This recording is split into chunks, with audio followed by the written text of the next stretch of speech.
ওই হ্যালো, আপনি কি কখনো ভেবেছেন ঢাকার মধ্যে জ্যাম মুক্ত একটা রাস্তা, আর সেটাও এত অসাধারণ, প্রায় ইউরোপিয়ান স্টাইলের? হ্যাঁ, ঠিকই ধরেছেন, এটা হচ্ছে অন্য কোথাও না, এটা হচ্ছে পূর্বাচলের রাস্তা। সেই রাস্তা ধরে আগাচ্ছি। তো হ্যালো ফ্রেন্ডস, কেমন আছেন আপনারা? নতুন ভিডিও নিয়ে আপনাদের সামনে হাজির হয়ে গেলাম। দেখতেই পাচ্ছেন হাজারো মানুষের ভিড় ঠেলে বাসে উঠতে হচ্ছে, মনে হচ্ছে কোনো যুদ্ধে যাচ্ছি। হ্যাঁ, তার চেয়েও কম না, আমি গেছিলাম বাণিজ্য মেলায়, তো সেই দিনই ভিডিওটা করা। আমি মূলত দেখাবো ঢাকার যে পূর্বাচলের রাস্তাটা আছে, যে অসাধারণ সৌন্দর্য নিয়ে রাস্তা চলে গেছে, পুরোপুরি ইউরোপিয়ান স্টাইলের। নতুন যে সরকারের যে নতুন প্রজেক্ট ছিল, মানে প্রাক্তন সরকারের কথা বলছি, এক্স প্রাইম মিনিস্টার শেখ হাসিনার কথাই বলছি। ভাই, এই ভিডিওতে আমিও আছি, তাই একটু ঝলকটা দেখাই নিলাম। চিনতে পারছেন তো? আশা করি চিনতে পারছেন। তো যাই হোক, ভিডিওটা শুরু করা যাক। আমি যাচ্ছিলাম বাণিজ্য মেলায়, তো সেই দিনই মনে হলো যে পূর্বাচল নিয়ে বা পূর্বাচলের রোড নিয়ে একটা ভিডিও করা উচিত, যে পূর্বাচলটা কতটা অত্যাধুনিক আকারে করা হচ্ছে তারই একটা ঝলক, যে যতটুকু একটা বাস থেকে দেখানো যায় ততটুকু আমি দেখাবো, এবং যাওয়ার সময় যতটুকু দেখাইতে পারবো আসার সময়ও ঠিক তার বিপরীত। মানে যাচ্ছি যেহেতু বিকালের টাইমে, তো সন্ধ্যা লাগবে ভাব, শীতের সময় বাণিজ্য মেলা যেহেতু জানুয়ারি মাসে, তো তখন যাচ্ছি। আর আসার সময় মনে করেছি যেহেতু রাত হয়ে যাবে, তো তখনকার সিনটাও, রাতের সিনটা কেমন লাগে এই পূর্বাচল দিয়ে যাইতে সেইটাই দেখাবো। বাসে তো প্রচণ্ড ভিড় সামলাইতে গেছিলাম, যেহেতু বাণিজ্য মেলা বলে কথা। আর বাণিজ্য মেলা পূর্বাচলের পাশেই আর কি বাণিজ্য মেলার জায়গাটা নির্ধারণ করা হয়েছে, তো সেখানেই যাচ্ছি। পূর্বাচলের রাস্তা এত সৌন্দর্য আপনাদের চোখের সামনে না দেখাইতে পারলে যে আমার মনের মধ্যে একটা শান্তি লাগছে না, কিরিবিরি করতেছিল। তার জন্য মনে করলাম যে ভিডিওটা অবশ্যই করব। বাসের এই পাশ থেকে যত দূর দেখা যায় বা যতটুক ভিউ আপনারা পান সেটুক দেখে নেন। দেখেন ওই যে দালান দেখা যাচ্ছে, বড় বড় বিল্ডিং আর কি। আর এখানে বাস কত দ্রুত ছুটতেছে, মনে হলো আমাদের গাড়ি 80 কিলোমিটারের উপরে ছুটছে। মনে হয় না জীবনে কোনোদিন এই বাস এত দ্রুত ছুটতে পারে। মানে শহরের ভেতর, ঢাকা শহরের ভেতর এতটা জ্যাম থাকে, তো গাড়ি নড়তেই পারে না, ছুটা তো দূরই থাক। তো এখন হচ্ছে সেই লাগামবিহীন ঘোড়ার মতো আর কি ছুটতেছে গাড়িটা। যদিও এটা দোতলা কোয়ালিটির সেই লোকাল মার্কা বাস, ঢাকা শহরের সেই বিআরটিসি চেনেন, এটা নিয়ে তো মানুষ পুরোপুরি হতাশ থাকে। এই বাসে না পার থেকে ওঠে না, অথচ বাণিজ্য মেলার জন্য বরাদ্দ যেহেতু করা হয়েছে এই বাসটা, সেহেতু দেখেন কিসের মধ্যে দিয়ে আসলাম। উপরে দিয়েও রাস্তা করে দেওয়া হয়েছে, তো সেটা হচ্ছে একটা শেড মতো দেওয়া হয়েছে। অত্যাধিক সুন্দর একটা ফুট ওভার ব্রিজ দেখা যাচ্ছে। দেখেন এই মাথা থেকে ওই মাথা, রাস্তা কিন্তু অনেক বড়, 8-10 লেন 15 লেনের হবে। লেন আপনারা গুনে বেড়ায় না, এত গুনার টাইম আমার নাই।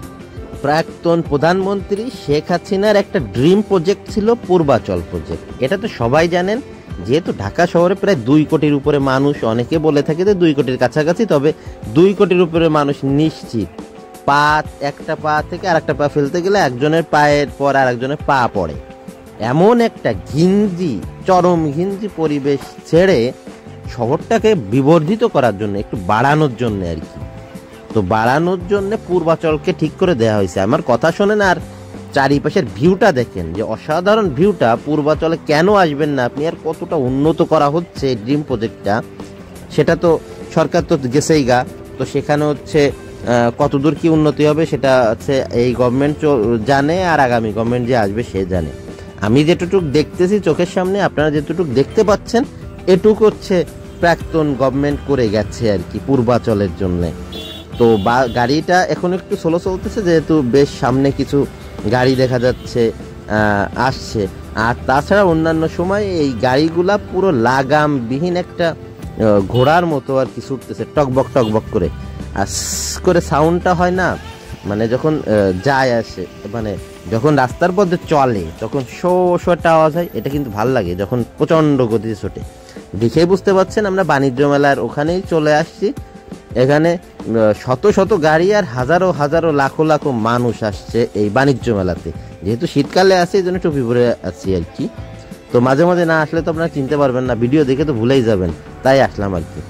ব্যাক যখন করলাম ওখান থেকে, সে ব্যাক করা সিনারিটা আপনাদের দেখাই। রাত্রের বেলা কিন্তু আলো জ্বালানোর পর যে সৌন্দর্যটা ফুটে উঠতেছে, আমি ওই লেন ধরে আসছিলাম, আর এই লেন ধরে অপোজিট লেন ধরে যাচ্ছি, এখন ঢাকায় ফিরতেছি। ঢাকায় ফেরা মূলত হচ্ছে ফিরতেছি মূলত কুড়িল বিশ্ব রোডে। তো সেখানে যাওয়ার পথে মনে করলাম যেহেতু ওই পাশ দিয়ে যাওয়ার সময়, বাণিজ্য মেলায় যাওয়ার সময় যেহেতু ভিডিওটা করেছি, তাই যখন ব্যাক করব তখনও ভিডিওটা করব এবং এই অ্যাঙ্গেল থেকে নিব। যতটুকু দেখতে পাচ্ছেন আমার মোবাইলের ভাঙা ভাঙা ক্যামেরা, আর 70-80-90 কিলোমিটার স্পিডের গাড়ি থেকে কাপা কাপা ভিউটা আপনারা পাচ্ছেন। সব গাড়ি মনে হচ্ছে উড়ে চলতেছে। হ্যাঁ ঠিক তাই, সব গাড়ি মনে হচ্ছে উড়ে উড়ে চলতেছে, এত ভয়ানক স্পিডে দৌড়াচ্ছে গাড়িগুলা। দেখেন লাইটিংয়ের কন্ডিশনটা এতই সুন্দর, আর এখনকার পরিবেশটা মনে হলো দিনের চেয়ে বেশি ভালো লাগতেছে। আমাদের গাড়ি আপাতত কিছুটা স্লো চলতেছে, অন্যান্য গাড়িগুলো অনেক স্পিডে। আর আমি জাস্ট এই ঠান্ডা তো লাগতেইছে, হাতটা বাইরে বের করে ক্যামেরাটা ধরে আছি, আপনাদের ভিডিওটা করে দেখাচ্ছি। দেখেন লাইটিং সহ পূর্বাচলটা কতটা অত্যাধুনিক। পূর্বাচল সম্পর্কে অত বেশি কিছু জানি না, গুগল মামার থেকে জিজ্ঞাসা করলে গুগল মামা এত ইতিহাস আমাকে পড়াইছে যে আমার মাথাটা পুরো গুলাই গেছে। তো মোটামুটি বুঝলাম যে 25 কিলোমিটারের 25 স্কোয়ার কিলোমিটারের একটা এরিয়া হচ্ছে এই পূর্বাচল। তো এই জায়গাটা এত বড় আকারে, এত মেগা একটা প্রজেক্ট নিছে সরকার, এবং সেটা মোটামুটি এখন কমপ্লিট হচ্ছে। মানে রাস্তাঘাট কমপ্লিট হয়ে গেছে, সেটা তো ঠিক আছে, কিন্তু যত আমাদের রাজাবর্গরা আছে, মানে ধনী ব্যক্তিরা আছে, তারা যে ভবনগুলো করবে, ব্যবসায়িক কেন্দ্রগুলো করবে, তো সেইটা হচ্ছে মানে বড় বড় বিল্ডিং বানাবে, এই হচ্ছে কথা। সেটা তারা বানাবে, মানে বানানো শুরু করছে এবং অনেকটাই চলতেছে কাজ। তো শেষ হোক আর না হোক, মোটামুটি এখন থেকে পূর্বাচলে বসবাসের জায়গা, যেহেতু এটা আবাসিক এলাকাও আছে এখানে, প্লাস বিজনেস ট্রেডের জন্যে বড় বড় যে আপনার ফ্যাক্টরি না, বড় বড় অফিসগুলো এখানেই বসবে বা বসা শুরু করে দিয়েছে। এখন কথায় আসা যাক, প্রাক্তন গভর্নমেন্ট, দেখেন আমি দোতলায় বসে আছি আর নিচতলায় ভিডিওটা, ট্র্যাকটা আমার চেয়ে ছোটো, মানে ট্র্যাকটা নিচু আর কি, ট্র্যাকে সম্পূর্ণ দেখা যাচ্ছে। তো যাই হোক, যেটা বলতে যাচ্ছিলাম, প্রাক্তন গভর্নমেন্ট যেহেতু ঢাকা শহরটা প্রচণ্ড পরিমাণ জ্যামে পরিপূর্ণ থাকে, মানুষের গ্যাদারিংয়ে ভরা, তার জন্য উনি চাচ্ছেন যে আবাসস্থল প্লাস বিজনেস যে ট্রেড সেন্টারগুলা কিছুটা উনি একটা অন্যরকম একটা সিটি বানায় সেখানে হচ্ছে শিফট করানো যায় কিনা, মানে ঢাকা শহরের চাপটা কমানো যায় কিনা, তার জন্যই তো মূলত পূর্বাচলের এই আড়ম্বর, মানে বিশাল আকারে এই প্রজেক্টটা নেওয়া। তো এখানে আপনারা জানেন কিনা যে বাংলাদেশ গভর্নমেন্ট, প্রাক্তন গভর্নমেন্ট শেখ হাসিনা, তিনি হচ্ছে এই আর একটা ফুটওভার ব্রিজের নিচে দিয়ে গেলাম, মানে তিনি মেট্রো রেল যেটা করছে সেটা হচ্ছে আকাশ দিয়ে, মানে উপর দিয়ে আর কি, রোডের উপর দিয়ে উনি আর একটা প্রজেক্ট শুরু করেছিলেন। দেখেন ওয়াও কি সুন্দর ভিউ, কিসের নিচে দিয়ে যাচ্ছি, মানে পূর্বাচলে আসলে আপনার মন প্রাণ জোড়ায় যাবে এই দৃশ্যগুলো দেখলে। তো যে আলোচনা করতেছিলাম, উনি যেহেতু মেট্রো রেলটা করে দিয়েছেন, মানে ওনার গভর্নমেন্ট আর কি, আওয়ামী লীগ গভর্নমেন্ট যেহেতু মেট্রো রেলটা করে দিয়েছেন আকাশপথ দিয়ে, মানে রাস্তার উপর দিয়ে আর কি, উনি মাটির নিচ দিয়ে আর একটা ঢুকাইছেন, মানে তখনই কাজ শুরু হয়ে গেছে, অলরেডি শুরু হয়ে গেছিল। তারপরে সরকার পরিবর্তন হওয়ার পরে তো জানেনই দেশের টালমাতাল অবস্থা, 12টা বাজে গেছে আর কি, সেটা পরের বিষয়, সেটা আলোচনার বিষয় না। যেটা গল্প করতেছিলাম সেই পূর্বাচলের রোডটা দেখাচ্ছি, এটাই দেখেন আর আলোচনাটাই করি। মাটির নিচ দিয়ে যে মেট্রো রেলটা করা হচ্ছিল বা এখনো চলতেছে কাজ, মোটামুটি থতমতো করে চলতেছে, সেই কাজটার একটা অংশ কিন্তু এই পূর্বাচল দিয়েও ঢুকছে। মানে হ্যাঁ, পূর্বাচলেও মেট্রো রেল চলবে এবং এটা মাটির নিচে দিয়ে। আর ঢাকা শহরে, মানে যে ঢাকা শহরে যে স্থানগুলো আমরা চিনি আর কি, এই স্থানে যেহেতু উপর দিয়ে চলতেছে, ওটা নিচে দিয়ে চলবে, তার একটা শাখা এই পূর্বাচলে ঢুকবে। পরিষ্কার কথা, মানুষের যাতায়াত জীবনমান এত সহজ করে দেওয়ার চিন্তাভাবনা ছিল প্রাক্তন গভর্নমেন্টের, এটার জন্য তাকে আসলে এখনও আমি সাধুবাদ জানাই। গভর্নমেন্ট চেঞ্জ হয়ে গেছে, আমাদের দেশের 12টা বাজুক আর না বাজুক, মোটামুটি মানুষ তো শান্তিতে থাকতে চাই। তো এই জিনিসগুলা, তার উন্নতিগুলা আসলেই তাকে মানে এটা স্বীকার করতে হবে, এবং তার জন্যে তার প্রতি একটা সহানুভূতি বা তার প্রতি একটা মায়া আপনার কাজ করবে, ভালোবাসা একটা কাজ করবেই। কেন করবে? এই প্রজেক্টগুলা দেখেন কোথা দিয়ে যাচ্ছি, না ইউরোপের থেকে কম, না আমাদের ইউরোপ আমেরিকা বা এই ধরনের উন্নত দেশের থেকে কম। দেখেন তো অত্যাধিক ভালো লাগতেছে আমার সেই ক্যামেরার দুর্বল অবস্থা, তারপরেও মনে করেন যে গাড়িতে বসে যতটুকু করা যাচ্ছে ততটুকু দেখাচ্ছি, কিন্তু এর সৌন্দর্য আসলে আপনাকে স্বীকার করতে হবে। এর উপরে রাস্তা নাই, এর উপরে এত সুন্দর মেগা প্রজেক্ট আর বাংলাদেশে নাই। যেমন পদ্মা সেতু ছিল, সেটা হয়ে গেছে, ওকে। তারপরে হচ্ছে এই পূর্বাচল, আরেকটা হচ্ছে মেট্রো রেল, কয়েকটা মেগা প্রজেক্ট, তার মধ্যে হচ্ছে পূর্বাচল একটা। যেহেতু গভর্নমেন্টের একটা ভালো পরিকল্পনা ছিল ঢাকাকে জ্যাম মুক্ত করবে এবং ঢাকা শহরের ভার মানে যে পরিমাণ ওজন হয়ে গেছে ঢাকা শহর, তো সেই ওজনটা কিছুটা শিফট করে দেবে আশেপাশে। তো সেই পরিকল্পনার হচ্ছে সবচাইতে বড় একটা দিক হচ্ছে এই পূর্বাচলটা মোটামুটি ঢাকা এবং নারায়ণগঞ্জ সংলগ্ন। হ্যাঁ, ঠিকই শুনেছেন, নারায়ণগঞ্জেও কিছুটা পড়েছে। নামটা পূর্বাচল।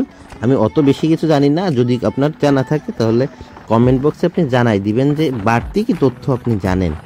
তবে লাইটগুলা দেখে বেশ মজা লাগতেছিল, যার জন্য রাস্তা চিনতে আমার একদমই কষ্ট হচ্ছে না। আর এই ছোট ছোট জিপগুলা, মাইক্রোবাসগুলা জিপের মতো লাগছে, মানে ছোট্ট লাগছে আর কি, কারণ আমি দোতলা বাসে দোতলায় বসে আছি। হ্যাঁ, একতলায় না, দোতলায় বসে আছি, সেই মজাটা নিচ্ছি আমি। জানি বেশিরভাগ লোকই ধৈর্য ধরে এত পর্যন্ত আমার কথা শোনার মতো নেই, এই জন্য সবাই বের হয়ে গেছে। আর যারা আছেন মানে এখনো ভিডিওটা দেখতেছেন, তাদের অবশ্যই ভিডিওটা ভালো লাগার কথা।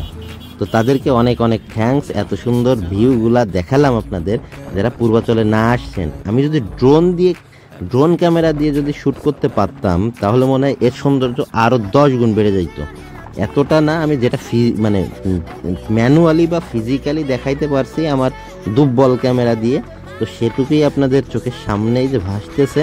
দেখেন এই যে সামনে দিয়ে যাচ্ছে গাড়ি, যাচ্ছে এবং আসতেছে, কত ফাঁকা হিউজ জোরে চালাচ্ছে গাড়িগুলা। ঢাকা শহরের মধ্যে এত জোরে চালানো যায় এটা ভাবা যায়। আর গাড়িগুলো কতটুকু লাগতেছে খেয়াল করে দেখছেন, মনে হচ্ছে যে হাত দিয়ে ধরে মুট করে ধরা যাবে। অথচ আমি দোতলা, বিশাল বড় দোতলা বাসে বসে আছি এই বিআরটিসিতে, লাল গাড়িতে। তো সেখান থেকে আমি এই ফটো ভিডিওগুলা করতেছি, যার জন্যে আমার কাছে সব ছোট ছোট গাড়িগুলা মানে মাইক্রোবাসগুলা ছোট লাগতেছে, ট্রাক তাই অনেকটা ছোট লাগছে। দেখেন, আর আপনি আশেপাশের সৌন্দর্যটা লাইটিংয়ে বেশি কিছু দূরে দেখা যাচ্ছে না।